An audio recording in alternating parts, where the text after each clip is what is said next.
So,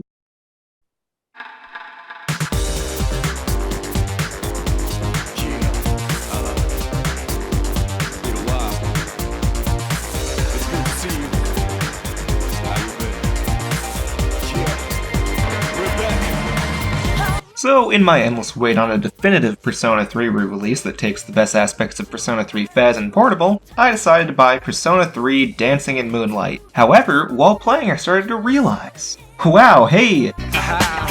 These are all actual legit dance styles, and they all relate closely to each character's personality from the source games. Boy gee, I wonder if anyone's pointed this out yet. This little revelation made me realize, hey, wow, that's right, I have a Bachelor of Arts in Dance. If I don't say this, then who the fuck else will? So that's why today I'm going over each of the Persona 3 characters' dance style in Dancing Moonlight, and why it's a perfect match for them. To set a few disclaimers so people understand everything, there will be no spoilers for the original game because I've never actually made it much further than the point where Ken and Aigis join the party. Luckily, it seems as though this game takes place at roughly that time, so it's perfect for me. I'm also not going to talk about the DLC characters because A, they all only have one dance, and B, I'm not made of money, and those prices, Jesus fuck.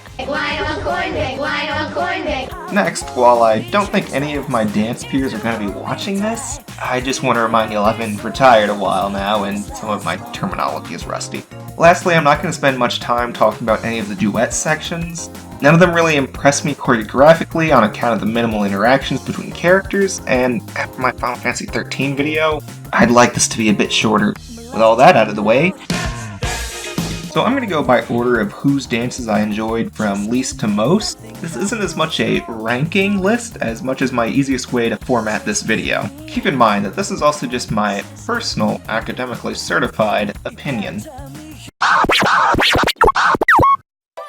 Now first, I'm not going to consider Ken here as part of the quote-unquote ranking, because on the one hand, his dance style isn't based on much besides a little bit of marching band, something I'm not a fan of, and the only thing it really says about his character is, I'm 10 and I don't know how to dance. But on the other hand, he is 10, so even if he is fictional, I feel a little bad about rating him poorly. I did, however, like this little spear section here, which just focus on the prop, which is good because I don't like when props are present and unused. If you want an easily accessible dance with a spear, look up Danish choreographer Ted Sean's spear dance. It's more based upon modern dance than the more battle-oriented performance Ken gives, but it's a popular piece by one of the forefathers of modern dance, so it might be a good reference point. Akihiko is the kind of teenage boy who has no fucking clue what he's doing that dancers make fun of. Honestly, it does make sense for his character. Akihiko's a meathead who can't keep his mind off boxing and protein, so it isn't out of character for him to dance like an idiot. However, since all of the dance moves are performed by the character's thoughts more than their physical abilities, it's a plot thing, it still bothers me that he just shadowboxes. Since it is coming from his imagination, he could have done something with more athletic fighting styles such as kickboxing, Muay Thai, Capoeira, or really just any fighting style that allows a kick or something. What's a kick? I think what bothers me the most is his general posture. He keeps himself in a boxer's pose, which keeps him grounded, but it's an extreme where his mobility looks sluggish. If his upper body was doing something interesting, I'd give it a pass, but there's not much besides his shadowboxing and occasional Y pose.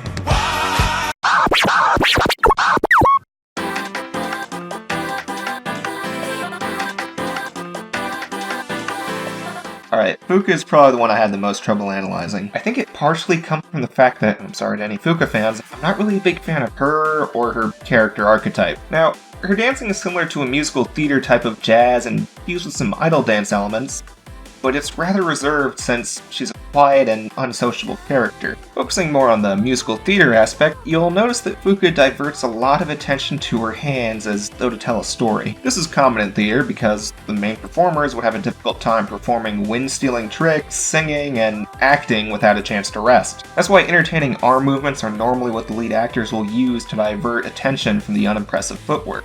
While Fuka isn't doing anything other than dancing, her arm movements actually say a lot about her personality. I think the most obvious part is how she opens her arms performs out in a welcoming gesture often, which suggests her desire to help the team and her friends. There's also a motif of hers where she has her hands in a goggles-looking position that may refer to her role as the navigator in the base game, and another where she mimes walls in a circle, which I could call a representation of the pressure her family gives her, but I think that one's pushing it a bit too far. I think something that makes a good reference point to the style she goes for is in Perfume's music video for Spending All My Time.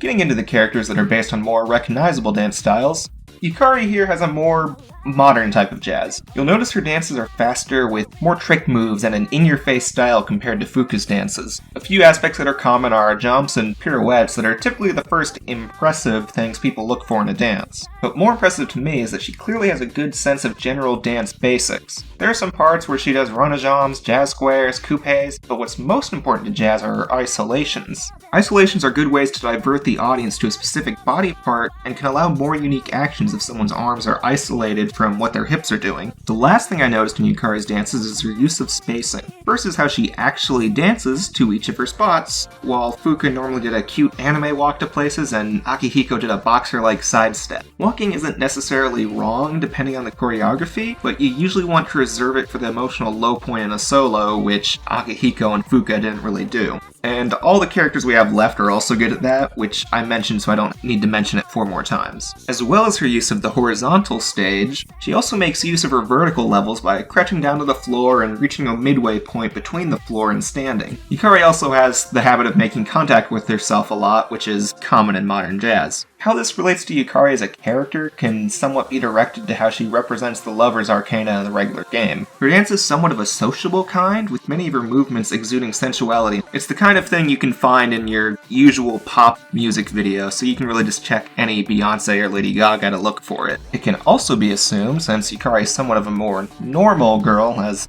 far as persona goes, she just stole them from YouTube like the basic bitch she is.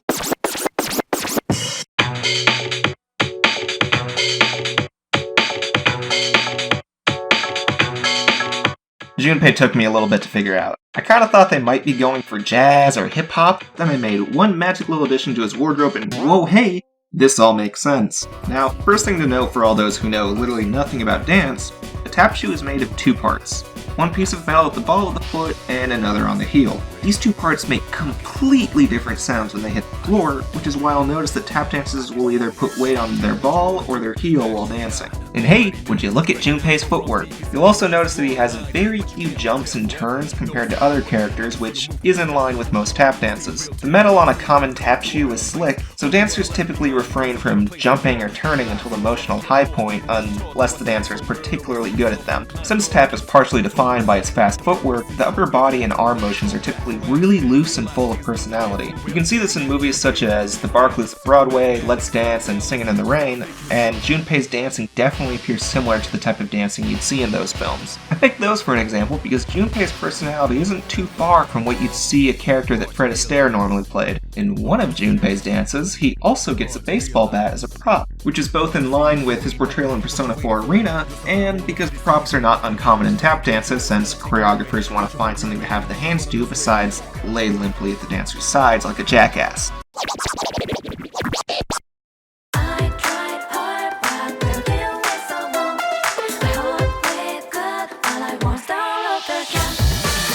So Aigis' core style is ballet, but her 2 songs are rooted in hugely different kinds of ballet. This may not make sense to her character at first, but it makes some more sense after you think about it a few times. Ballet is one of the more popular genres of dance, so if you're a robot Googling it, then ballet is something you'd see first. And a lot of the way she moves looks as though she's copying a recording that she's watching in her head. If you've seen a beginner ballet dancer, you'd get what I mean. The floaty aspect of ballet that most people look for is lacking, most her positions are parallel, which could actually be a stylistic choice, and she has a strained look on her face, which even some professionals will have from time to time off stage. Even if it's not completely proper, Aigis actually makes use of a small amount of ballet terminology, such as arabesque, balances, renajams en l'air and à terre, battu, chaînes, and a few more. Now, getting into why I say her 2 dances are based upon different types of ballet come from the bastardization of ballet when it came to America.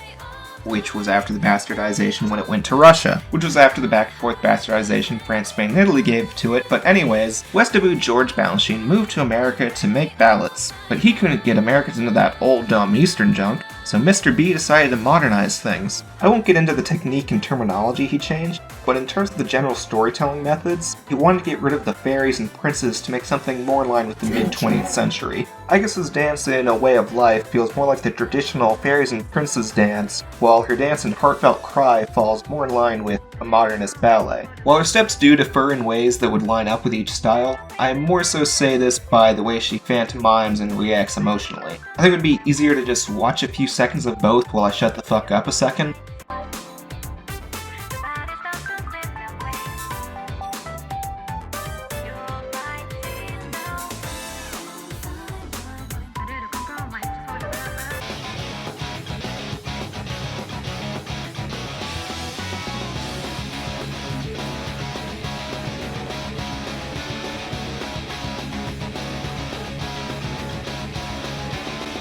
I really like how this is the style they chose for Aigis. It shows how she is an android that tries to follow the rules, but she still has some things to learn, as shown by her improper technique. And I know I said I wouldn't judge any of the duets, but whenever another character joins, Aigis shifts to a more cheery and inviting style. It shows her desire to be accepted as a friend and human.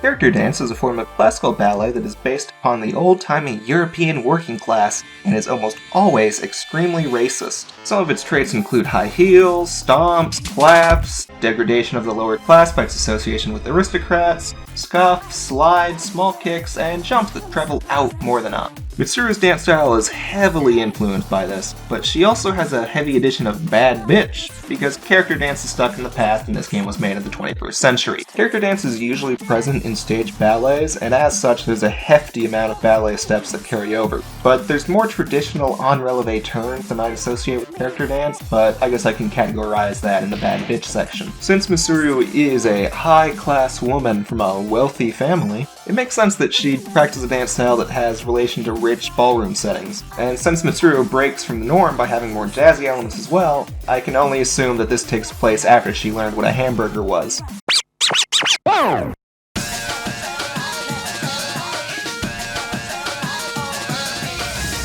So you'd think that Makoto would be hard to find a style for, given how he's an extreme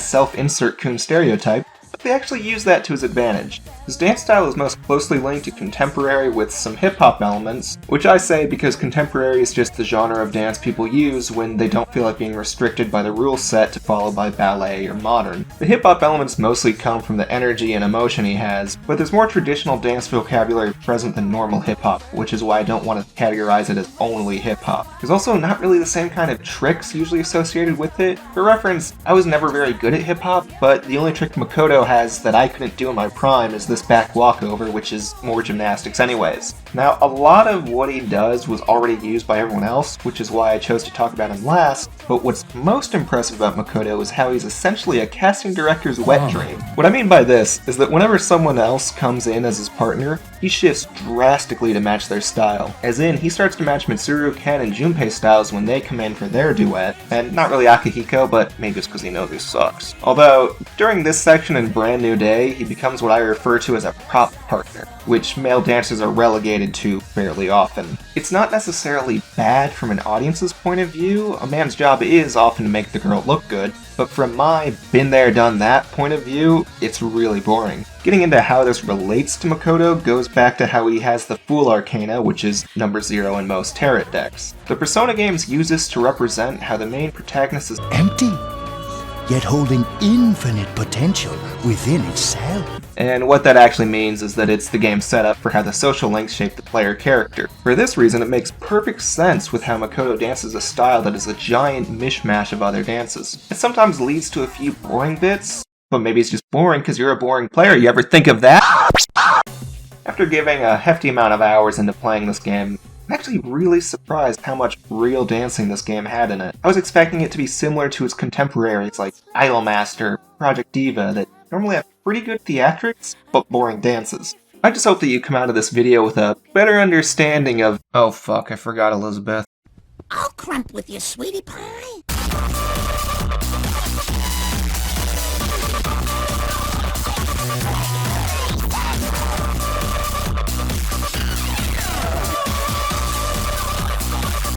Hey, thanks for watching the end of this video. It took me a little bit longer to make this than I planned because of some real life bullshit that got in the way, which then threw me out of my swing. But funnily enough, I got the script and the voice work done for this within a 2-day span, and then all the editing in the next 2.5 weeks. But most of my videos here for it are probably going to be about this length unless I find something I'm really into like I did with 13. Speaking of which, I actually have something to put in the end slate this time, so that's pretty neat. But yeah, I'm hoping to get at least one thing per month for now, unless some other things happen, then it'll either be less or more. I don't know. Stay tuned, subscribe, like, share with your friends, unless they're lame.